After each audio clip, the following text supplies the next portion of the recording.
오늘 여러분에게 전하는 말씀은 평소 말씀을 사모하는 한 권사님의 요청으로 전하게 되었음을 미리 말씀드립니다. 그 권사님이 누구시냐면 제 어머니십니다. 제 어머니께서 요즘에 그 성경 필사를 계속 하고 계시는데 이번이 벌써 두 번째 필사입니다. 그런데 필사할 때마다 오늘 우리가 함께 읽었던 이 본문이 자꾸 걸리시더랍니다. 어째서 사무엘 같은 훌륭한 하나님의 선지자가 고작 무당이 불러 올린다고 해서 나타나야 하느냐. 그리고 지하에서 올라온 영이 사무엘이 진짜 맞는 것인지 아니면 정말 악한 영이 올라와서 사무엘 행세를 한 것인지, 아니 만약에 사무엘이 맞다면 이런 장면은 도대체 어떻게 이해해야 하는지 너무나 다 궁금하다고 하셨습니다. 사실 이 장면을 궁금해하는 건 비단 제 어머니뿐만이 아닐 것입니다. 모든 성도가 궁금해하면서도 또 정확한 의미를 아는 성도는 별로 없습니다. 왜냐하면 제가 한번 쭉 찾아봤어요. 인터넷을 딱 검색을 해보니까 목회자들이 올린 글들이 수도 없이 나오는데 그 해석이 다 가지각색입니다. 어떤 게 맞는지 모르죠. 인터넷에 찾아봐도 다 다르니까 이 말이 맞는지 저 말이 맞는지. 그 중에 제일 첨예하게 대립하는 부분이 이겁니다. 지하에서 올라온 영이 사무엘인지 아닌지, 그거에 대한 논쟁이 가장 심합니다. 이 두 가지로 이렇게 압축할 수가 있어요. 그 지하에서 올라온 영이 죽은 사무엘의 영이 올라온 것이다. 귀신이라고 이제 표현을 하죠. 아니다. 사무엘의 영이 올라올 수 없다. 마귀가 사무엘 행세를 한 것이다. 자, 여러분들은 이 구절 읽으시면서 어느 쪽이 맞다고 생각하셨습니까? 전자예요, 후자예요? 후자요. 후자가 맞다고 생각하셨어요. 제가 인터넷에 올라온 글들을 쭉 살펴보니까 이 두 편으로 나뉘어서 싸우고 있었는데 참 아쉬운 점이 있었습니다. 아쉬운 점이 뭐였냐면 단 한 사람도 저와 같은 의견을 낸 사람이 없었다는 겁니다. 한 사람도 찾지 못했어요. 저처럼 의견을 내는 사람이. 저는 이 두 의견에 다 동의하지 않습니다. 두 개의 주장 모두 성경과 배치되는 주장이기 때문에 성경의 가르침과는 전혀 맞지 않는 배치되는 주장이에요. 그래서 제가 내린 결론은 이 두 개의 주장이 왜 틀렸는지 그거부터 설명하고, 그게 순서겠죠. 그 다음에 이제 제가 내린 결론을 말씀드리겠지만, 여러분이 먼저 알아야 할 것은 구약 성경도 복음이라는 겁니다. 어떤 사람들은 예수님 오시기 전에 기록된 그 구약 성경이 왜 복음이냐? 복음은 아직 안 오시지 않았느냐? 이렇게 얘기를 하는데 잘못하는 겁니다. 성경 전체가 복음입니다. 구약 성경에서 예수 그리스도의 복음을 말하지 못한다면 성경을 허투루 읽은 것이고 또 잘못 깨달은 겁니다. 따라서 만약 이 본문에, 오늘 우리가 읽은 이 본문에 등장하는 영의 정체가 죽은 사무엘의 영이라든지 아니면 마귀가 사무엘 행세를 한 것이든지 이렇게 주장하면 복음이 될 수가 없어요. 성경의 가르침과는 배치되는 주장이니까 복음이 될 수 없죠. 그리고 어떤 경우든 복음과 연결이 될 수가 없어요. 따라서 제게 주신 깨달음을 여러분과 함께 나눌 때는 분명히 저는 하나님의 말씀을 토대로 할 것이지만 가르침 그대로, 성경의 가르침 그대로 일치하고 또 복음적으로 말씀드릴 겁니다. 오늘 본문이 우리에게 복음이 돼야죠. 은혜가 돼야죠. 그래서 오늘 말씀이 좀 길어질 수 있습니다. 제가 미리 말씀드리는 거예요. 길어질 수 있어요. 왜냐하면 지금 많은 사람이 내린 결론과 제가 지금 배치되는 주장을 할 거잖아요. 그러니까 충분하게 설명을 해야 되지 않겠습니까? 왜 그렇게 주장하는지. 특별히 오늘 본문은 성경 전체를 놓고 설명해야 할 수밖에 없고 그만큼 어려운 본문이고 그래서 논쟁이 많은 거니까. 성경 전체를 놓고 설명해야 하고 또 조직 신학 차원에서도 말씀을 드려야 해요. 그래서 좀 어려울 수 있고, 그러니까 여러분 정신 바짝 차리고 잘 들으셔야 됩니다. 오늘은 정말 잘 들으셔야 돼요. 오늘 많은 성도가 이해하지 못했던 그런 본문을 통해서 진리가 무엇인지 바로 확인하고 또 예수 그리스도의 복음이 여러분에게 한없는 은혜가 되시기를 소망합니다. 자, 시작해 봅시다. 우리가 함께 읽은 본문의 이제 배경 설명부터 좀 하겠습니다. 오늘 본문은 다윗이 자신을 죽이려는 사울을 피해 다니면서 어디까지 가냐면 블레셋 땅, 이스라엘의 그 블레셋 땅까지 이제 피해 가요. 그런데 그때 다윗이 그 땅에 피해 있을 때 블레셋이 이스라엘과 전쟁을 선포할, 그러면서 이제 오늘 본문이 시작돼요. 다윗은 비록 자기가 적군의 땅에 이제 사울을 피해서 적군의 땅에 이제 머물고 있었지만 때때로 그곳에서도 기지를 발휘해서 자기 군사들을 이끌고 이스라엘의 적들을 섬멸하고 다녔어요. 적진에 있으면서 또 이스라엘 적들을 섬멸하고 다녔어요. 근데 그때마다 이제 다윗이 전쟁하고 왔다는 소식을 이제 블레셋 왕이 들으면 당연히 묻겠죠. 어디 가서 누구하고 전쟁을 하고 왔느냐. 그때마다 다윗이 자기 민족을 칠 때도 있었고, 또 이제 그 블레셋의 적들도 있을 거 아닙니까? 그들을 치고 왔다고 이렇게 거짓말을 해요. 그러니까 이제 블레셋 왕이 그런 다윗을 신임하기 시작하죠. 오, 진짜? 그랬어? 이러면서. 그리고 마침내 이스라엘 전투에도 참전하라고 말해요. 너 니네 민족과도 싸우고 왔다며. 그럼 이번에 내가 이제 가서 한번 대판 싸울 건데 거기도 참전을 해라. 이렇게 얘기를 해요. 그러니까 다윗은 졸지에 자기 민족과 전쟁해야 하는 처지에 이르게 됩니다. 그런데 그때 아주 그러니까 참전하라고 얘기했을 때 다윗이 지혜롭게 대답을 해요. 2절을 보시면 다윗이 아기스, 그러니까 블레셋 왕에게 이르되 그러면 뭐 왕이 그렇게 말씀하시니까 당신의 종이 행할 바를 아시리이다. 이렇게 얘기를 해요. 이제 내가 어떻게 행동하는지 왕이 똑바로 보게 될 겁니다. 이렇게 얘기한 거거든요. 유대인을 자기 민족을 치겠다는 말일까요, 이게? 그건 아니죠. 아닙니다. 그러나 왕이 들을 때는 전쟁에 임하는 용감한 장군의 모습으로 보였을 거예요. 자, 참여해라. 그러니까 당신의 종이 어떻게 하는지 똑바로 보시게 될 겁니다. 이렇게 보였을 거 아닙니까? 그래서 자기를 가장 가까운 곳에서 경호하는 그 높은 자리까지 이제 약속을 해요. 자, 여러분, 지금 다윗의 모습이 어떻게 보이셔요? 다윗의 모습이. 자기를 죽이려고 집요하게 쫓아다니는 그 사울, 자기 민족의 왕. 그 사울을 피해서 적군의 나라에서 전전긍긍 숨어있는 사람으로 보여요. 그렇게 절대로 안 보여요, 지금 다윗은. 오히려 적군의 땅에서 자기 민족을 위해 할 일을 하면서 아주 지혜롭고 또 아주 태연하게 그렇게 잘 살아가요. 뭐 불안해하거나 두려워하거나 이런 게 없어요. 하나님의 사람은 이래야 한다는 걸 지금 보여주는 겁니다. 어떤 상황에서도 하나님을 믿고 평안해야 한다. 제가 오늘 본문 전에 다윗의 이런 모습을 소개하는 이유는 제가 소개하는 것도 아니고 성경에 바로 오늘 본문 앞에 있잖아요. 성경이 이런 다윗의 모습을 소개하는 이유는 사울이 어떤 이유에서 무당을 찾았는지 그 이유를 먼저 알아야 되기 때문이에요. 사울은 하나님께서 택하고 세우신, 기름 부어서 세우신 이스라엘의 첫 번째 왕이죠. 그런데 다윗과 달랐어요. 늘 초조해하고 불안해합니다. 매사에. 그 성경은 이렇게 다윗과 대조되는 사울의 모습을 여러 번 말씀을 하세요. 계속 지적을 해요. 성경이. 그 사울의 이런 불안감은 영적인 스승이었던 사무엘이 죽자 한층 더해집니다. 그런데 그런 시기에 오늘 본문의 시작이 참 이상하죠. 사울이 유대 땅의 무당들을 모두 내쫓았다 이렇게 시작을 합니다. 사무엘이 죽었으므로 온 이스라엘이 그를 두고 슬피 울며 그의 고향 라마에 장사하였고 사울은 신접한 자와 박수를 그 땅에서 쫓아내었더라. 이 한 절만 딱 두고 보면 사울이 정말 하나님의 뜻을 쫓은 그런 훌륭한 왕처럼 보이지만 앞뒤에 놓인 사울의 행동을 보면 사울이 그런 마음으로 행동한 게 아니라는 사실을 금방 알 수 있어요. 뭐 하나님의 뜻을 쫓아서 그렇게 사는 훌륭한 왕이 아니라 사울이 왜 이런 행동을 했을까요? 지금 제가 빨간 걸로 해놨잖아요. 사무엘이 죽자. 뭡니까? 불안한 겁니다. 아주 불안한 거예요. 지금 사무엘이 죽어서.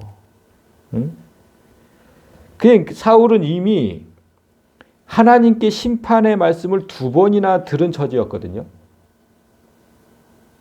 13장, 지금 우리가 본문이 28장인데 13장을 보면 사울이 블레셋과의 싸움을 앞두고 하나님의 뜻을 거슬렀다고 사무엘을 통해서 심판받는 장면이 나와요. 13장 14절에 여호와께서 왕에게 명령하신 바를 왕이 지키지 아니해서 여호와께서 그의 마음에 맞는 사람을 구하여 그를 백성의 지도자로 삼으셨느니라. 그게 다윗이죠. 이미 벌써 이런 심판의 말씀을 한 번 들었고 또 두 번째로 들어요. 15장에 아말렉과의 전투에서 또 하나님의 뜻을 거슬렀다고 15장 26절. 왕이 여호와의 말씀을 버렸으므로 여호와께서 왕을 버려 이스라엘 왕이 되지 못하게 하셨음이니이다. 이미 왕의 삶이 끝났다는 심판을 두 번이나 받았어요.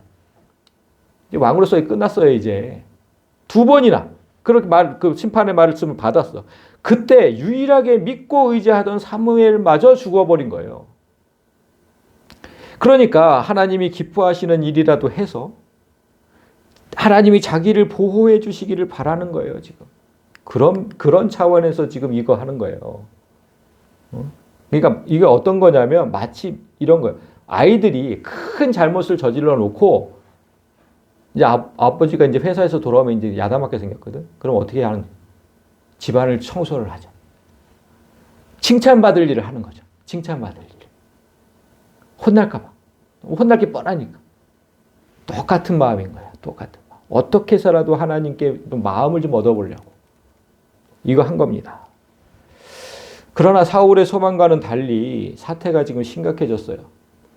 이제 코앞까지 다가온 블레셋 군대의 그 위용을 보니까 죽음의 그림자가 보입니다. 사울의 눈앞에 4절을 보시면 블레셋 사람들이 모여 수넴에 이르러 진침해 사울이 온 이스라엘을 모아 길보아에 진쳤더니 이제 마주보고 섰어요. 그런데 사울이 블레셋 사람들의 군대를 보고 두려워서 그의 마음이 크게 떨린지라.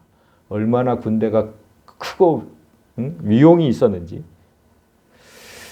그러니까 사울의 고질병인 초조함과 불안감이 또 지금 발현된 거예요. 이게 고질병이에요, 고질병. 블레셋 군대의 병력과 화력을 보니까 너무너무 두려웠는데 사실 사울이 진짜 두려웠던 이유는 다음 절에 나옵니다.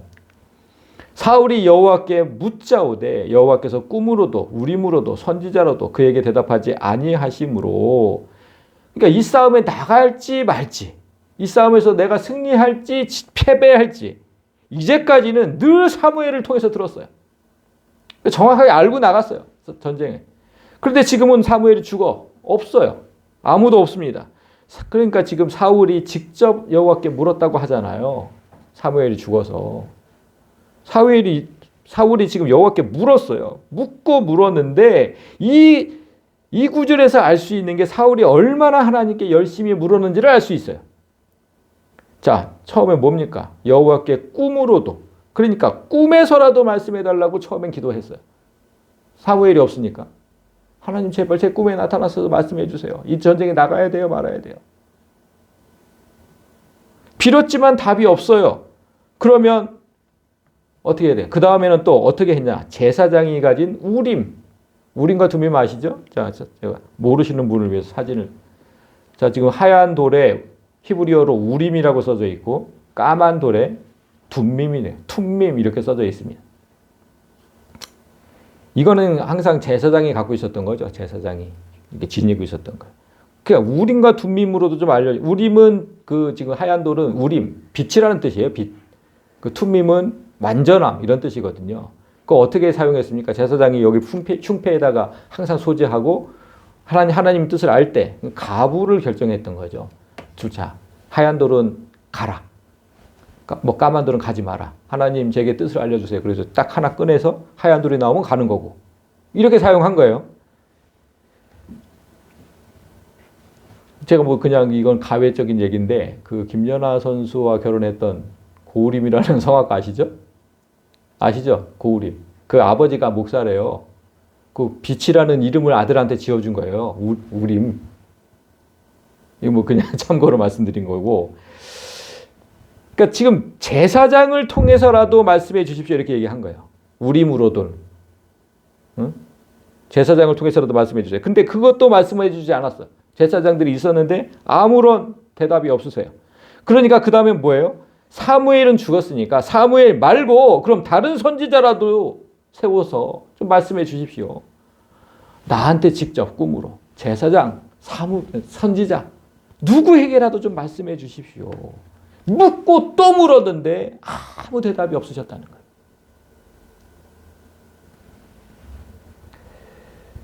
이때 사울이 할 수 있는 게 뭘까요? 이제 선택지가 없어요. 이제 할 수 있는 게 뭘까요? 사울의 결정이 이제 다음 절에 나오는 거예요. 사울이 그의 신하들에게 이르되 나를 위하여 신접한 여인을 찾으라. 내가 그리로 가서 그에게 물으리라. 하나님은 대답이 없으시니까 자신이 내쫓은 무당을 찾아가요. 물어도 대답 없는 하나님. 사울은 지금 지푸라기라도 잡고 싶은 거거든요. 이때 신하들이 답을 해요. 그의 신하들이 그에게 이르되 보소서 엔돌에 신접한 여인이 있나이다. 엔돌이라는 곳에 아직 그 쫓겨나지 않은 무당이 한 명 있는 걸 봤습니다. 이렇게 얘기한 거죠. 그러니까 사울이 다른 옷을 입어 변장하고 두 사람과 함께 갈새 그들이 밤에 그 여인에게 이르러서는 사울이 이르되 자기가 내쫓은 무당을 찾아가면서 차마 왕의 복장으로 갈 수 없잖아요. 내가 내쫓았는데. 그러니까 변장하고 찾아가서 물었다. 청하노니 나를 위하여 신접한 술법으로 내가 네게 말하는 사람을 불러올리라 하니. 사울이 무당을 찾아갔어요. 하나님께 물어도 대답이 없으니까. 그러면 여러분 상식적으로 한번 생각해 보세요. 무당에 가서 뭘 물어야 돼요? 이 전쟁에 나가야 되느냐 말아야 되느냐.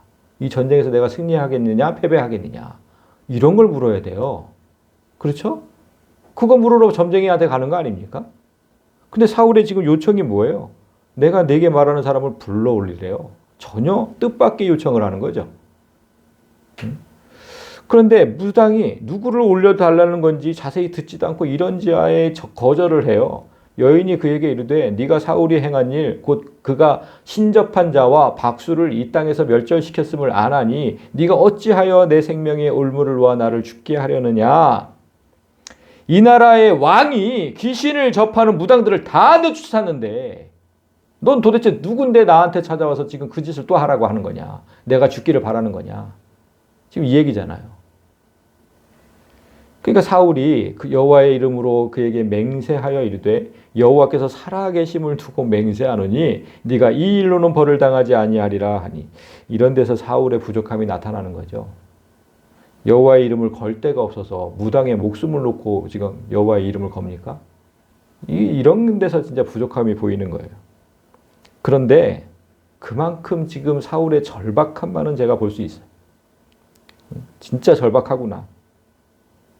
내가 너 진짜 너 안 죽는다는 걸 맹세할 테니까 제발 좀 내 부탁 좀 들어줘라. 이런 거죠. 그래서 내가 그러니까 11절에 다 보면 여인이 이르되 그러면 내가 누구를 내게로 불러 올리려 하니 사울이 이르되 사무엘을 불러 올리라 하는지라. 무당이 뭐 사무엘은 뭐 이스라엘 백성은 누구나 다 아니까 알아들어요. 그래서 무당이 사울의 요청대로 접신을 시작하더니 잠시 후에 진짜 누군가가 나타납니다. 그게 12절이죠. 여인이 사무엘을 보고 큰 소리로 외치며 사울에게 말하여 이르되 당신이 어찌하여 나를 속이셨나이까? 당신이 사울이시니이다. 자, 여기서부터 이제 잘 보셔야 됩니다. 여인이 사무엘을 보고 큰 소리로 외쳤다 지금 이랬잖아요. 그리고서 사울에게 따져요. 당신이 무당들을 내쫓은 이 나라 왕이면서 왜 나를 속였느냐. 이렇게 따진 거잖아요. 그러니까 여기 이 구절을 읽으면서 여러분 이상하지 않으셨어요? 이상한 게 하나도 없었어요? 이 구절을 읽으면서? 자, 생각해 보세요. 이제까지 무당은 자기를 찾아온 사람이 누군지 몰랐죠? 뭐 사울 왕인지 몰랐죠. 사울을 본 적이 없으니까. 몰랐어요. 변장까지도 했고 왕의 복장이 아니었으니까.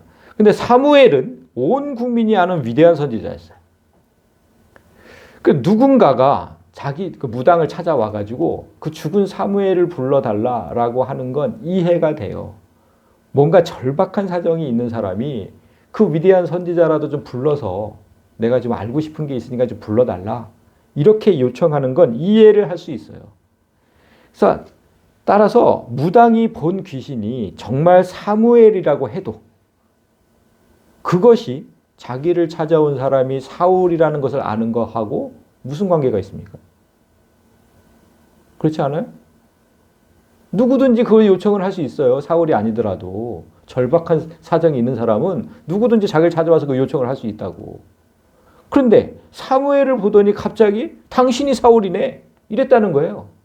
이게 이해가 되셨냐고. 전 여기서부터 딱 걸렸는데. 무당이 어떤 영적인 존재를 보고는 자기 앞에 선 사람이 사울인지 단박에 알아챘다는 거예요. 이걸 어떻게 해석해야 할까? 이거를. 이 장면이 여러분, 이 장면이 오늘 땅 속에서 올라온 영이 누구인지를 밝히는 정말 중요한 단서가 됩니다. 그래서 마지막 13절을 보시면 왕이 그에게 이르되 두려워하지 말라. 네가 무엇을 보았느냐 하니 여인이 사울에게 이르되 내가 영이 땅에서 올라오는 것을 보았나이다 하는지라. 자, 영이 땅에서 올라오는 걸 보았다. 이것도 뭐 정말 말은 안 되는 거죠. 영은 육체가 없잖아요. 그런데 사람의 눈으로 봤다는 거예요. 근데 더 웃긴 건 14절이죠. 사울이 그에게 이르되 그의 모양이 어떠하냐 하니 영이 무슨 모양이 있어요? 그러니까 또 무당이 대답을 해요. 한 노인이 올라오는데 그가 겉옷을 입었나이다 하더라. 정말 TV 드라마에서나 보던 장면이 그대로 지금 연출되고 있는 거예요. 여러분, 원래는 말도 안 되는 거죠. 영이 무슨 어떻게 보여 사람 눈에.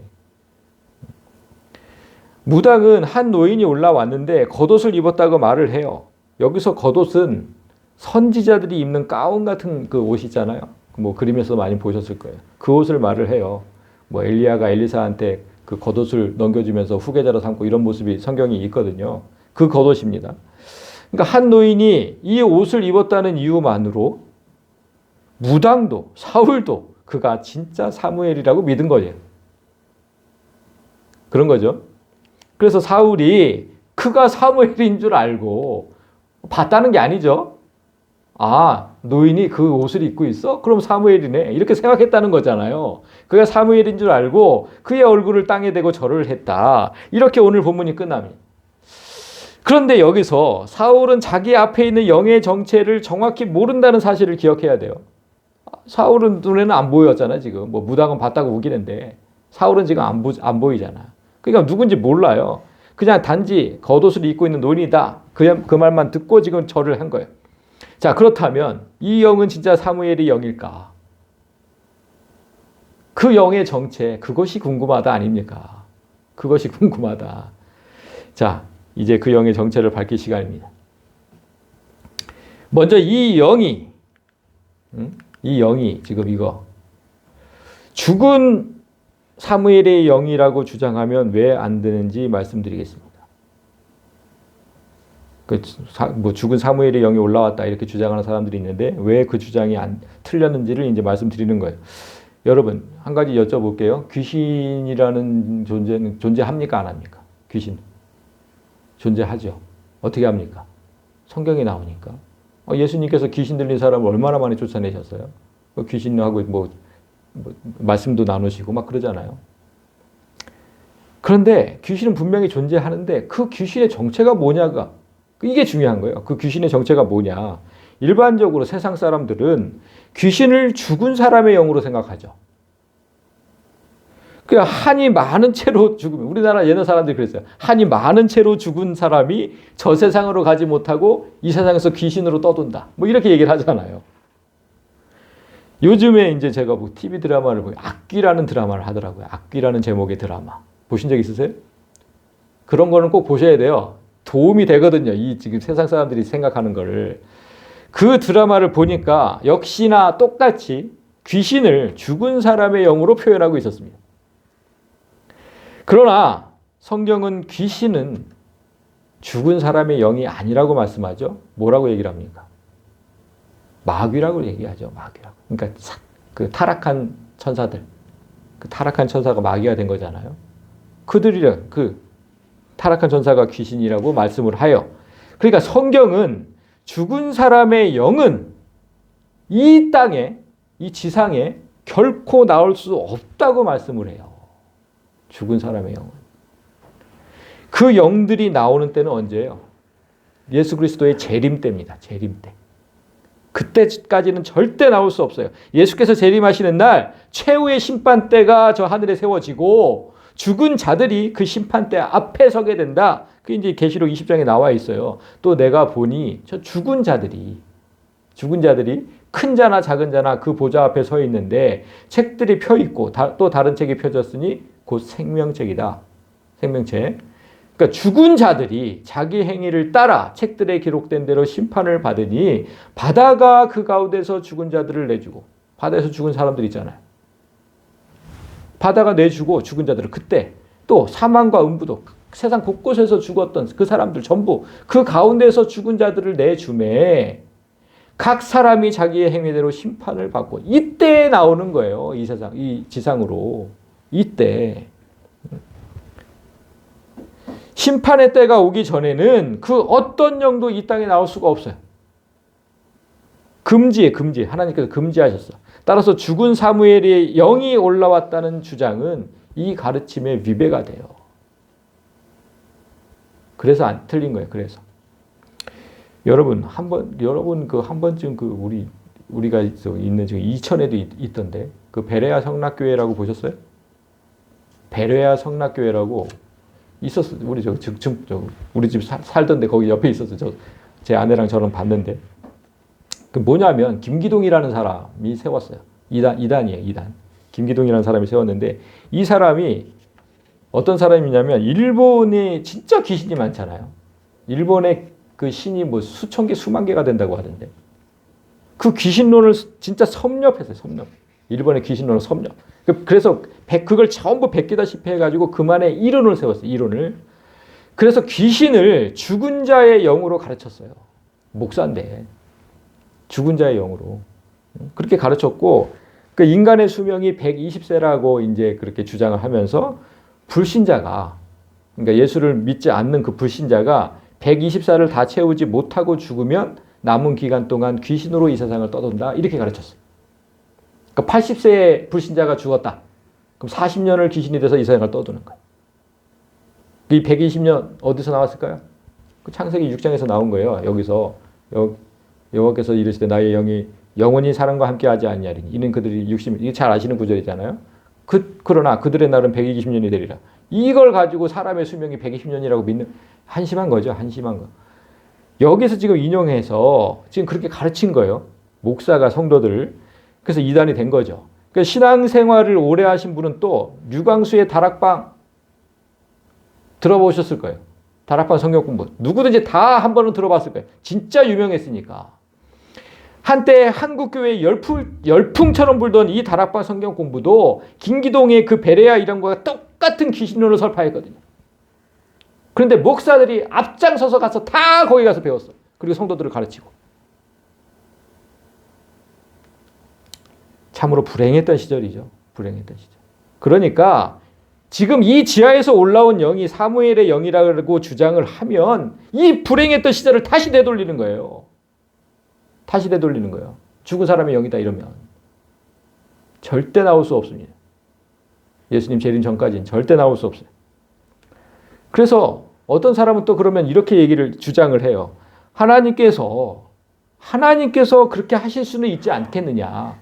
사무엘의 영을 그러니까 하나님의 법칙은 맞는데 그게 예수님 재림 전까지 못 나오는 건 맞는데 하나님께서 하시면 하실 수 있는 거 아니냐. 이렇게 주장을 해요. 그러니까 물론 하나님은 그럴 능력이 있으시죠. 그렇게 얼마든지 하실 수 있으세요. 그런데 하나님께서 왜 그렇게 하셔야 했느냐고 물으면 답할 게 없어요. 무당이 부르면 하나님은 응답하셔야 돼요? 그렇게 하셔야 돼요? 그죠. 어디 영화 대사가 생각이 나. 명분이 없다 아닙니까? 명분이. 하나님이 그렇게 하셔야 했던 명분이 없어요. 명분이. 왜 그렇게 하셔야 했냐고 도대체. 예수님 재림 전에는 죽은 영이 이 땅에 올라올 수 없다고 만드신 법을 왜 스스로 깨셔야 합니까? 그리고 무엇보다 제가 처음에 말씀드렸듯이 그렇게 되면 복음이 안 돼요. 복음이. 무당이 부르니까 하나님이 응답하셔서 사무엘을 불러 올리고 그래서 그 사무엘이 올라와서 사울의 죽을 운명을 다시 한번 확인시켜줘요. 오늘 보면 이후에 보면 그런 내용 아닙니까? 아니 그게 복음이에요? 무당이 불러서 하나님이 그 무당 얘기를 들으시고 사무엘 불러 올렸는데 네가 죽을 거야. 또다시 확인. 그게 복음이냐고. 그래서 제가 서두에 말씀드린 거예요. 복음이 안 되면 안 된다. 성경의 말씀들이. 그래서 그 지하에서 올라온 영이 사무엘이 아니다. 그렇게 또 그러니까 사무엘이라고 주장하는 사람들을 반대하는 그런 목사들이 나온 거예요. 사무엘 아니다. 그거는 위배된다. 성경 가르침에 위배된다. 그러면서 이제 그런 사람들이 나온 건데 그래서 그래도 역시 제대로 연구한 목사들이 있구나라고 이제 제가 기뻐하면서 그럼 그들은 반대한 이유가 뭘까? 진짜 그 성경 가르침에 위배가 돼서 반대를 했을까? 그래서 또 찾아봤더니 어떤 목사가 이렇게 써놨더라고요. 지금 이 구절, 영이 지금 땅에서 올라오는 것을 보았느니라. 이 구절을 가지고 사무엘이라면, 사무엘 같은 위대한 선지자라면, 죽어서 저 천국에 가 있어야지. 아니 왜 땅속에서 거기서 올라왔겠느냐? 땅속에서 올라왔다고 하니까 사무엘은 절대 아니다. 이렇게 주장을 하더라고요. 그걸 또 제가 봤어요. 그런데 여러분 그렇게 주장하면 신구약 사람들이 죽은 후에 어떻게 되는지 그 차이점을 잘 모르는 거죠. 여러분은 제가 욥기를 통해서 그 차이점을 설명한 걸 다 이미 들으셨어요. 신구약 사람들이 그러니까 예수께서 십자가에 달리시기 전과 십자가에 달리신 후에 죽은 사람이 각각 어떻게 되는지 그 차이점을 분명히 여러분 들으셨다고. 예수께서 십자가에 달리기 전에 하나님의 사람들이 죽으면 그 죽어서 가던 낙원은 땅 속에 있습니다. 그걸 제가 다 설명했어요. 그러니까 사무엘이 땅 속에서 올라왔으니까 사무엘이 아니다. 이렇게 주장을 하면 진짜 창피한 거예요. 창피한 거. 욥기 14장이었습니다. 욥기 14장을 강의한 유튜브 영상이 올라와져 있으니까 또 모르시는 분들은 유튜브를 통해서 자세히 들어보시기 바라고. 그러니까 그렇게 주장하면 안 돼요. 그러면 이제 두 번째 주장을 봅시다. 두 번째 주장. 마귀가 사무엘 행세를 한 것이다. 이 주장. 이렇게 주장하는 근거도 비슷해요. 무당이 불렀으니까 마귀가 올라온 게 아니겠느냐. 이렇게 주장을 하고 또 땅속에서 올라왔으니까 마귀다. 이렇게 주장을 해요. 자, 그러면 그 주장이 왜 잘못되었는지 또 설명합니다. 자, 죽은 사람의 영은 예수님 재림 전에는 절대로 올라올 수 없다. 이렇게 말씀드렸죠. 이제 성경의 가르침이에요. 그러면 마귀는 어떨까요? 마귀는 땅속에서 저 지옥에 있던 마귀들이 땅속에서 마음대로 올라올 수 있을까요? 그것도 아닙니다, 여러분. 여러분이 잘 알아두어야 할 게 뭐냐면 지금 이 땅에 이제 살던 사람이 죽었어요. 죽으면 천국에 지금 예수님 이제 오신 이후니까 천국에 간 사람도 있고 지옥에 땅속에 갇힌 사람들도 있겠죠. 지옥에 간 사람들이 있어요. 사탄과 그의 졸개들도 똑같아요. 똑같아. 이 땅에 공중 권세를 잡고 활개를 치는 것들이 있다고 지금 성경이 말씀을 하시잖아요. 에베소서에서. 있어요. 저 하늘에서 그냥 권세를 잡은 자들이. 그런데 이미 지옥에 갇힌 마귀들도 있다고 성경이 얘기를 해요. 사람과 똑같죠. 나뉘었어. 지옥에 갇힌 마귀들은 죽은 사람의 영과 똑같이 예수님 오시기 전까지는 절대로 나올 수 없어요. 그 구절이 유다서에 있습니다.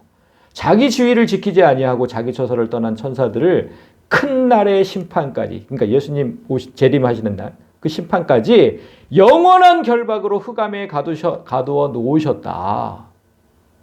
따라서 땅속에서 올라왔다는 이유로 마귀라고 주장하면 하나님께서 영원히 결박하신 저 결박을 끊고 나온 아주 능력 있는 마귀가 되는 겁니다. 하나님의 위력을 뛰어넘는 아주 전지전능한 마귀가 무당이 불러 올려서 올라온 것이다. 이렇게 주장하는 꼴이 되는 거예요. 얼마나 한심합니까?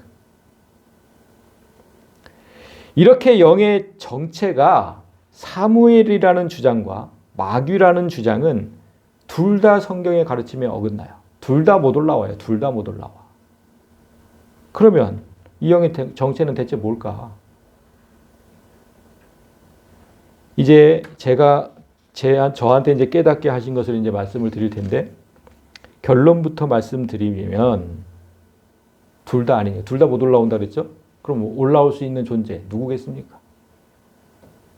지하에서부터 올라올 수 있는 존재 누구시겠어요? 하나님입니다. 하나님밖에는 없어요. 그렇게 지하에서 올라올 수 있는 존재가. 저는 하나님이라고 분명하게 깨닫게 해주셨어요. 분명하게. 그래서 지금 뭐 논란이 많이 되겠지만 또 그렇게 주장하는 이제 근거들을 말씀드리겠습니다. 먼저 제가 늘 지적하듯이 이곳에도 번역의 문제가 좀 있었어요. 13절에 있었는데 왕이 그에게 이르되 이 장면 두려워하지 말라 네가 무엇을 보았느냐 하니 여인이 사울에게 이르되 영이 땅에서 올라오는 것을 보았나이다. 여기서 지금 영이라고 번역을 해놨잖아요. 여러분 영이라는 뜻의 히브리어 기억나세요? 또 한참 안에서 잊어버리셨어요? 뭐가 있어요? 영이라는 뜻의 히브리어도 가르쳐드렸고 헬라어도 가르쳐드렸는데 히브리어는 루아흐, 네페시 뭐 이런 단어들이 있었죠. 그거를 그 히브리어를 이제 헬라어로 이제 번역한 것이 푸뉴마 푸시케. 기억나실 겁니다. 이제 얘기를 들으셨으니까. 그러면 영이 이렇게 번역을 해놨으면 분명히 원어도 히브리어니까 루아흐나 네페시로 되어 있어야 하죠. 그런데 그렇게 안 되어 있어요. 원어는 뭘로 되어 있을까? 엘로힘, 하나님이라고 되어 있습니다. 놀랍죠? 하나님이 땅에서 올라오는 것을 봤대요. 사람의 영이나 천사를 뜻하는 단어가 아니라 분명히 하나님이라는 신을 뜻하는 단어가 사용됐어요. 만약 올라온 영이 사무엘이었다면 육체가 없는 영을 뜻하는 루하라는 단어를 사용했어야 해요. 그 루아와 네페시 차이가 그거였죠. 육체가 있는 우리 같은 육체가 있는 영은 네페시를 사용하고 육체가 없는 천사 그런 영들은 루아흐를 사용해요. 그러면 지금 육체가 없는 사무엘의 영이었으니까 루아흐가 사용됐어야 하는데 지금 성경은 그렇게 그 단어를 사용하지 않고 이 단어를 사용했어요. 엘로힘을. 하나님이다. 그런데 여기서 또 하나 여러분이 착각하지 말아야 할 게 있어요. 이 엘로힘이라는 단어는 우리가 믿고 섬기는 그 하나님만 뜻하지 않아요. 그래서 옆에 신들 이렇게 되어 있는 거예요. 우리가 믿는 하나님은 여호와라는 이름을 가진 하나님이고 또 이교도들이 섬기는 신들도 똑같이 엘로힘이라는 단어를 사용해요. 다른 이름을 가진 하나님인 거죠. 여호와 하나님이 아니라 다른 이름을 가진 하나님. 그 예가 사사기 11장에 나와 있어요. 너의 신 그모스가 내게 주어 차지하게 한 것을 네가 차지하지 아니하겠느냐. 우리 하나님 여호와께서 우리 앞에서 어떤 사람이든지 쫓아내시면 그것을 우리가 차지하리라. 사사 입다가 한 말이거든요. 근데 그모스라는 이름을 가진 이방 민족의 신, 빨간 신, 그 엘로힘이라고 되어 있습니다. 그리고 지금 우리 하나님 여호와 그 하나님도 엘로힘이라는 단어가 사용됐어요. 똑같이 엘로힘이라는 단어가 사용됐어요. 그러니까 둘 다 하나님인 거죠. 둘 다 하나님. 그래서 영어 성경 중에는 오늘 본문을 어떻게 번역을 해놨냐면 이렇게 번역을 해놨어요. 여인이 사울에게 이르되 신들이 땅에서 올라오는 것을 보았나이다. 이렇게 번역을 해놨어요. 차라리 이게 옳은 번역이죠. 영이 이렇게 해놓으면 그건 진짜 심각하게 좀 오역이고 엘로힘이라는 단어 자체가 아까 이거 지금 복수잖아요. 신들이에요, 신들. 원래 복수형 단어예요. 그러니까 이제 신들이라고 번역을 해놓은 건데 그렇다면 복수형 단어가 사용됐으니까 무당이 본 영이 하나가 아니라 여러 개라는 거예요. 그렇죠? 만약 여러 개의 영이었다면 사무엘일 가능성은 더 없어졌잖아요. 원어 그대로 얘기하는 겁니다. 사무엘일 가능성은 더 없어졌어요. 그러면 마귀들이었을까? 원어를 보니까 이 영의 정체가 더 혼란스러워졌죠. 도대체 누구였을까?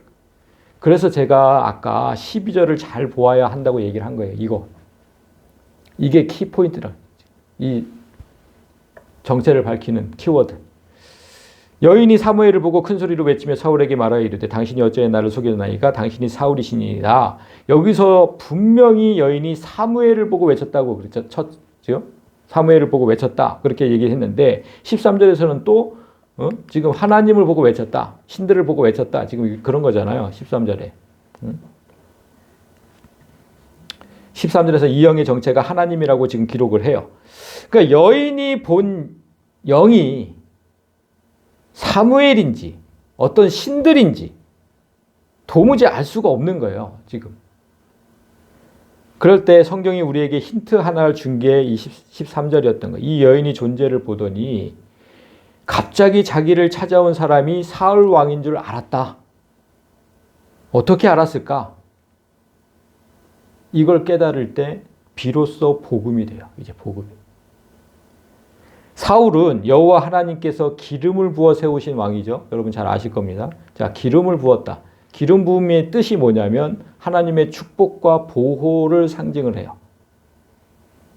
그래서 하나님께서 함께하는 자라는 의미가 있어서 왕이나 제사장을 세울 때, 하나님 나라의 왕이나 제사장을 세울 때 기름을 부어서 신적인 능력과 권위를 주신 거잖아요.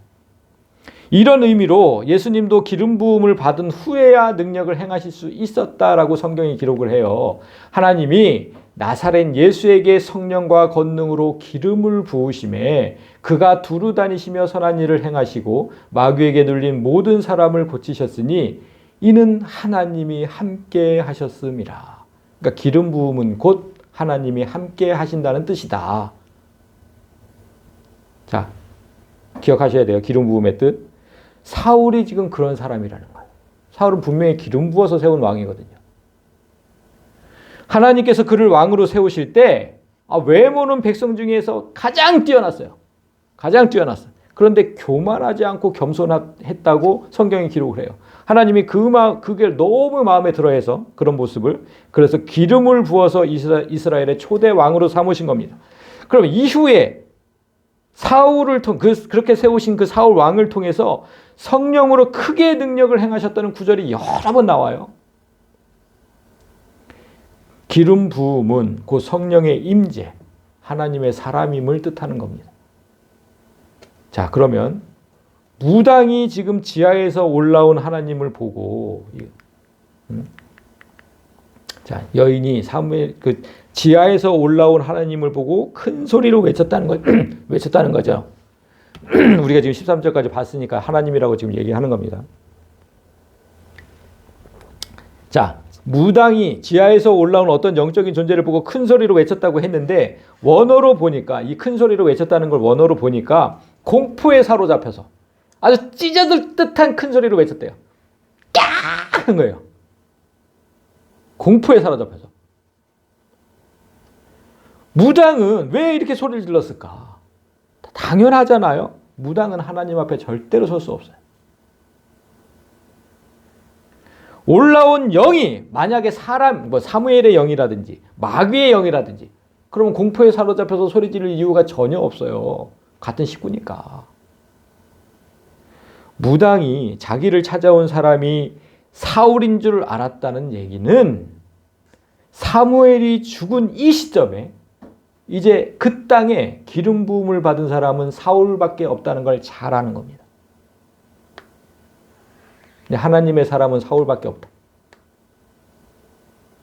성령께서 임재한 사람이 아니면 그 누구도 하나님 앞에 설 수 없다는 사실을 무당은 너무나 잘 알아요. 하나님이 올라오니까 자기는 찢어질 듯한 고통을 느끼고, 가만히 서 있는 사울은 네가 사울이네. 딱 나오는 거예요. 그냥 네가 사울이네. 그래서 이 12절을 정확하게 번역하면 여인이 지금 사무엘을 보고 큰 소리로 외쳤다고 했는데 여인이 사무엘이라고 했던 그 영을 보고 큰 소리로 외쳤다. 이렇게 되는 겁니다. 사실은 하나님이 올라오신 건데. 그렇다면 또 어떤 사람이 이렇게 질문을 해요. 하나님이 왜 지하에서 올라오겠느냐?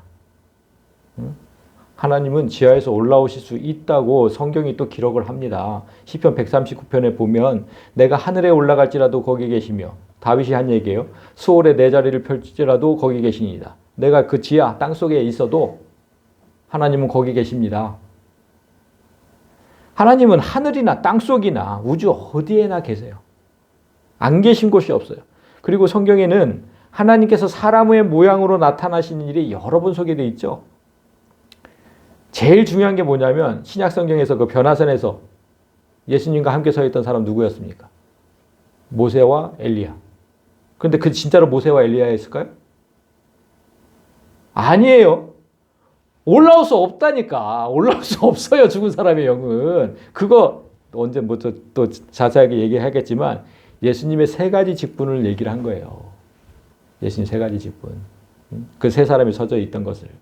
그래서 사울이 전쟁을 앞두고 묻고 또 물었다 그랬잖아요. 꿈으로 좀 뭐 우림과 둠밈으로 뭐 선지자로 이렇게 묻고 또 물었어. 그런데 하나님이 대답이 없었어요. 그러니까 하나님은 지금 사울 기름 부어서 세운 왕이잖아. 마지막 부탁을 들어주러 오신 거예요. 죽기 전에. 이 장면 끝나고 이제 사울이 죽잖아요. 제가 서두에 다윗의 행동을 보여드린 이유가 있습니다. 다윗은 죽을 고비를 여러 번 넘기면서도 불안해하지 않았고 하나님 뜻에 어긋나지도 않게 행동했어요. 그러니까 블레셋이라는 적의 땅에 피신해 있으면서도 의연하게 자기 할 일을 다 하고 살았어요. 그런데 사울은 하나님께서 기름을 부어 세운 왕인데도 불구하고 너무나 자주 불안을 호소하며 자기 뜻대로 행동했죠. 다윗을 죽이려고 하고. 사무엘이 그런 사울에게 전한 그 유명한 말씀이 있잖아요. 그래서 15장 22절에 보면 사무엘이 이르되 순종이 제사보다 낫고 듣는 것이 순양의 기름보다 나으니 네가 아무리 예배를 하고 그래도 순종하는 것보다도 못한다. 그러니까 하나님은 사울을 항상 순종의 테스트를 하신 거죠. 순종하는지, 말씀에 순종하는지. 죽음, 전쟁이 적들이, 그냥 막강한 적들이 와서 죽음이 코앞에 다가왔어도 절대로 하나님 뜻을 저버릴 수 없다. 난 죽으면 죽으리라. 이렇게 했어야지. 하나님 뜻을 저버리고 자기 뜻대로 행해서 두 번이나 심판의 말씀을 들은 거거든요. 자, 사울은 이 시험에서 떨어졌어요. 그래서 떨어졌어. 그래서 왕위를 다윗에게 물려줘. 그 시험에서 떨어져. 순종하지 않아. 그가 하나님의 기름을 그렇다고 해서 그가 하나님의 기름 부음을 받았던 사실까지 없어지는 건 아니에요, 여러분. 왕위에서 폐위된 건 맞지만 사울이 무당을 찾아가서 사무엘을 불러달라고 요청한 이유가 뭐겠습니까? 왜 전쟁에 대해서 묻지 않고 사무엘을 불러달라고 한 이유가 뭐겠냐고. 여러분 그 생각해 보셨어요? 사무엘은 하나님의 말씀을 대언하는 사람이잖아요. 사울은 끝까지 말씀을 붙든 거예요. 성령이 내주하지 않는 사람은 이런 모습을 보일 수가 없어요. 그냥 무당한테 물어보면 될 거를 아니 너한테 묻기 싫어. 난 하나님의 말씀을 듣고 싶어. 이거거든요. 8절에서 지금 사울이 다른 옷을 입어 변장하고 무당을 찾아갔다고 했는데 하나님도 사무엘로 변장하고 나타나신 겁니다. 그래서 사울에게 이렇게 물어요. 자, 오늘 본문 다음 절을 보면 사무엘이 사울에게 이르되, 그러니까 하나님이 물으신 거죠. 네가 어찌하여 나를 불러올려서 나를 성가시게 하느냐 하니 사울이 대답하되 나는 심히 다급합니다. 블레셋 사람들은 나를 향하여 군대를 일으켰고 하나님은 나를 떠나서 다시는 선지자라도 꿈으로도 내게 대답하지 아니하시기로 내가 행할 일을 알아보려고 당신을 불러 올렸나이다. 비록 하나님께서 나를 떠나셨지만, 하나님은 나를 떠나셨지만 그래도 나는 하나님 뜻을 알고 싶습니다. 이렇게 고백을 하잖아요. 이런 사람을 하나님이 버리시겠냐고. 여기서 하나님께서 지금 떠나셨다 그랬잖아요. 하나님은 나를 떠나셨다. 이거 가지고 또 이제 공격을 해요. 하나님이 떠나셨다는데 뭔 소리를, 왜 하나님의 사람이냐? 사울이 왜 뭐 구원을 받았냐? 이거 가지고 또 공격하는 사람이 있어요. 그래서 여러분이 오늘 알아야 할 마지막 진리가 하나 있어요. 조직신학적 진리. 성령의 임재와 성령의 내주. 둘의 차이입니다. 이 차이점을 분명하게 아셔야 돼요. 말씀이 길어지니까 또 노곤해지시죠? 자, 성령의 지금 사울이 얘기한 거 이것 때문에 하나님이 나를 떠나셨다. 이것 때문에 지금 말씀하는 거예요. 성령의 임재와 성령의 내주는 달라요. 우리 안에 내주하시는 성령은 절대로 소멸하지 않아요. 한번 오시면 절대로 소멸하지 않아요. 그러나 성령이 사람에게 임하셔서 능력으로 역사하는 일은 언제든지 소멸할 수 있어요. 이해하셨어요? 예수님 제자들이, 우리가 그때 본문을 한번 본 적이 있어요. 예수님 제자들이 어떤 때는 귀신을 내쫓았다가 그런 능력을 행하다가 또 어떤 때는 전혀 하지 못해서 사람들에게 공격을 당하는 그런 장면 본 적 있잖아요. 그게 바로 성령의 임재는 소멸할 수 있다는 단적인 예인 거예요. 성령의 임재는 소멸할 수 있어요. 하나님께 쓰일 그릇이면 하나님께서 강력하게 역사하셨다가 임하셔서 강력하게 역사하셨다가 하나님 뜻에서 자꾸만 벗어나면 언제든지 그 임하시는 것을 멈추실 수 있어요. 소멸하실 수 있어요. 그 임하심을 소멸하실. 그래서 성경에 이런 구절이 있는 거예요. 성령을 소멸하지 말며. 자꾸 하나님 뜻에 어긋나지 말라는 거예요. 그러면 임하시는 게 소멸돼요. 내가 어떤 능력도 발휘할 수가 없어요. 그리고 우리 하나님은 소멸하는 분이시다. 이런 구절도 있잖아요. 사울에게 떠나신 하나님은 더는 사울이 능력을 행하지 못하게 하셨어요. 더는 왕이 되지 못하게 하셨다고. 그런데 사울 안에 내주하시는 성령은 절대로 소멸하지 않아요. 그건 소멸하지 않아. 그래서 우리가 조지신학을 공부해야 되는 거예요. 그래서 사무엘의 모습으로 임재하신 하나님이 다시 이렇게 물어요. 16절에서 사무엘로 나타나신 하나님이 묻되 여호와께서 너를 떠나 네 대적이 되셨거늘 네가 어찌하여 내게 묻느냐. 하나님께서 너를 떠나셨고 너를 원수처럼 대하시는데 왕에서 폐위하고 그리고 원수처럼 대하시는데 그런데도 네가 나에게 묻는 이유가 뭐냐. 이렇게 물으시는 거예요. 그러니까 마지막으로 사울의 마음을 보고 싶은 거잖아요. 그 중심을 보고 싶으신 거잖아요. 그리고 사울 앞에 나타난 영이 하나님이라는 강력한 증거가 19절에 나옵니다. 여호와께서 이스라엘을 너와 함께 블레셋 사람들의 손에 넘기시리니 지금 사울에게 이제 마지막 선포죠. 이스라엘이 질 거다. 이 싸움에서.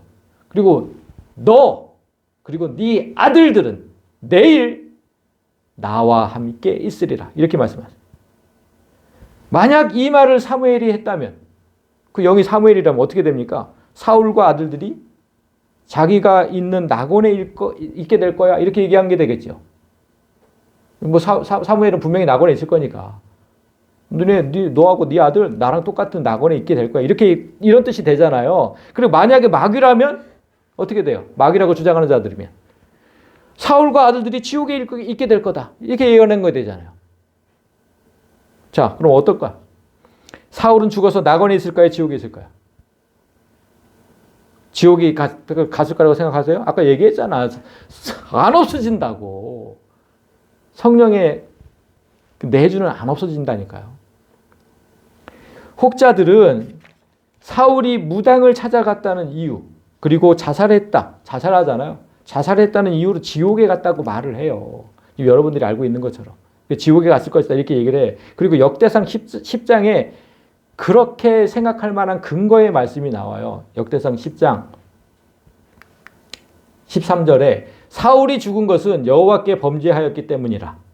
그가 여호와의 말씀을 지키지 아니하고 또 신접한 자에게 묻기를 청하고 여호와께 묻지 아니하였으므로 여호와께서 그를 죽이시고 그 나라를 이새의 아들 다윗에게 넘겨주셨더라. 이 말씀 때문에 사울이 지옥 갔다고 생각해요. 자살도 했고. 그런데 여러분 이 말씀의 핵심은 사울이 여호와께 묻지 않아서 그 여호와께서 그를 죽이셨다에 있지 않아요. 이 말씀의 핵심이 어디 있냐면 사울이 여호와께 묻지 않아서 항상 자기 뜻대로 행동했어요. 블레셋과 싸움 앞두고 아말렉과 싸움 앞두고 자기 기다리지 못했어요. 조급했으니까. 묻지 않고 자기 뜻대로 했어요. 그래서 어떻게 했다고? 그 나라를 다윗에게 넘겨줬다. 여기에 핵심이 있는 거지. 응? 사울을 완전히 지금 지옥에 보내셨다 이 뜻이 아니에요. 언제나 하나님 뜻을 묻는 자가 이스라엘의 왕이 될 자격이 있기 때문에 그 왕위를 넘겨준 거다. 왕위를. 그 말이에요. 그 말씀. 그리고 자살한 사람이 지옥에 간다는 말씀 성경 어디에도 없습니다. 자살한 사람도 천국에 갈 수 있어요. 그걸 제가 그 10계명 강의할 때 6번째 계명이었던 살인하지 말라. 거기서 분명하게 말씀드렸어요. 어떤 사람이 자살을 해도 천국에 갈 수 있는지. 그것도 다시 한번 찾아보시고 그것도. 그리고 여기서 중요한 건 뭡니까? 이거. 내일 너와 네 아들들이 나와 함께 있으리라. 이 말 여러분 어디서 많이 들어보셨어요? 어디서? 그렇죠. 예수님이 십자가에 달려서 하신 말씀이잖아요. 강도 옆에 둘이 달려 있을 때 누가복음 24장 예수께서 이르시되 내가 진실로 내게 이르느니 오늘 네가 나와 함께 낙원에 있으리라. 이 똑같잖아요. 내일 너와 나와 함께 있으리라. 똑같잖아요. 똑같아. 이런 말은요. 하나님만 할 수 있어요. 하나님만. 아니 생각해. 사람이 죽어서 낙원으로 갈지 지옥으로 갈지 구원받을지 구원받지 못할지 그거 하나님의 권위지. 그 누구도 이런 단정해서 말을 할 수가 없어요. 이것만 알아도 이 영이 사울이다, 이 영이 마귀다 이렇게 생각하지 않을 수 있는데 아, 이 영이 하나님이었구나. 이것만 봐도 하나님을 제외한 그 누구도 이런 걸 결정할 수 없습니다. 하나님께서 사울을 포기하지 않고 끝까지 구원하신 거예요. 끝까지. 자, 오늘 말씀을 맺겠습니다. 오늘 하나님께서 행하신 일을 이해하려면 여러분 왜 사울에게 이렇게 하셨는지 여러분 자녀를 한번 생각해 보시면 돼요.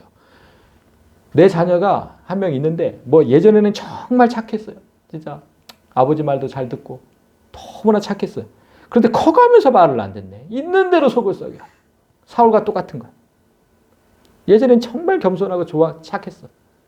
근데 커가면서 있는 대로 속을 썩여. 여러분 여러분에게 그런 자녀가 있다면 그 자녀를 호적에서 파서 지옥으로 보낼 거예요? 여러분의 그런 자녀가 있다면 호적에서 파실 거예요? 그 호적에서 판다는 게 성령을 거두시는 거예요. 한 번 자녀는 끝까지 내 자녀잖아. 그걸 어떻게 팝니까? 그게 어떻게 없어져요? 내 자녀, 한 번 내 자녀가 없어질 수가 있어요? 뭐 어떻게 한다고 해도. 똑같은 거야. 한 번 하나님 자녀는 영원한 하나님이 자녀인 거예요. 없어지지 않아요, 그거. 악한 우리도 그렇게 자녀들에게 하지 않아요. 악한 우리도 그렇게 하지 않는데 선하신 하나님께서 그렇게 하시겠느냐? 그 예수님이 이렇게 말씀하신 거잖아. 예수께서 이르시되 내가 진실로 내게 이르느니 이거네요. 마태복음 7장. 너희가 악할지라도 좋은 것으로 자식에게 줄 줄 알거든. 하물며 하늘에 계신 하나님 너희의 아버지께서 자녀에게 좋은 것으로 주시지 않겠니? 아니 여러분들도 그렇게 자녀들에게 안 할 거면서 왜 하나님은 속 썩인다고 지옥에 보낼 거라고 생각하냐 이 말이에요. 누가 그렇게 주장하느냐 이거야. 하나님을 왜 그렇게 악한 신으로 만드냐 이 말이죠. 저는 사울은 하나님의 뜻을 어겨서 책망받고 다윗에게 왕위를 넘겨주라는 말씀을 들었지만 그때도 하나님께 도움을 구했다고 오늘 본문에서 누누이 얘기를 하잖아요. 이렇게도 해보고 저렇게도 해보고 다 구해서 하나님께. 근데 하나님께서 대답이 없으셨던 거고 그냥 마지막 소원을 들어서 그 영으로 올라오신 거예요. 이렇게 묻고 또 물어서 하나님은 나를 떠나서 다시는 선지자 이렇게. 자, 저는 이 구절이 너무 읽을 때마다 짠하고 마음 아팠어요. 내가 행할 일을 알아보려고 그랬습니다. 내가 어떻게 해야 하는지 그걸 좀 알고 싶어서 그랬습니다. 이렇게 얘기하는 거잖아요. 그게 잘못됐어요? 무당에게 뭘 물어본 게 아니잖아요. 사무엘에게 물어보려고 그런 거잖아. 하나님이 대답이 없으시니까. 하나님 말씀을 대언하는 사무엘이라도 너무 마음이 짠하고 아팠다니까 이거 보면서. 여러분 가정에 말 안 듣고 속썩이는 자녀가 있을 수 있어요. 그 자녀의 마음 또한 사울과 같은 줄로 좀 믿으세요. 속은 썩여도 항상 부모를 생각하고 있어요. 그 자녀도 사울처럼. 그리고 그 자녀를 하나님 같은 마음, 오늘 하나님께서 보여주신 그 마음으로 좀 품어주시기를 바랍니다. 오늘 우리가 함께 묵상한 본문은 그래서 복음 중의 복음이에요. 제가 복음이라고 얘기했잖아요. 복음 중의 복음. 우리가 때로는 하나님의 뜻을 어기며 살지라도 하나님은 한 번 택하신 자녀를 절대로 포기하지 않으세요. 여러분 자녀가 하나님 앞에 제대로 서 있지 못하더라도 일단 하나님께서 내 자녀로 삼으셨으면 포기하지 않으세요. 그것도 믿으세요. 맡기신 사명을 어쩔 수 없이 다른 사람에게 맡길 수는 있어요. 사울이 왕 하던 일을 다윗에게 맡긴 것처럼 그렇게 하실 수는 있어요. 그러나 지옥으로 보내는 그런 일은 없다는 거예요.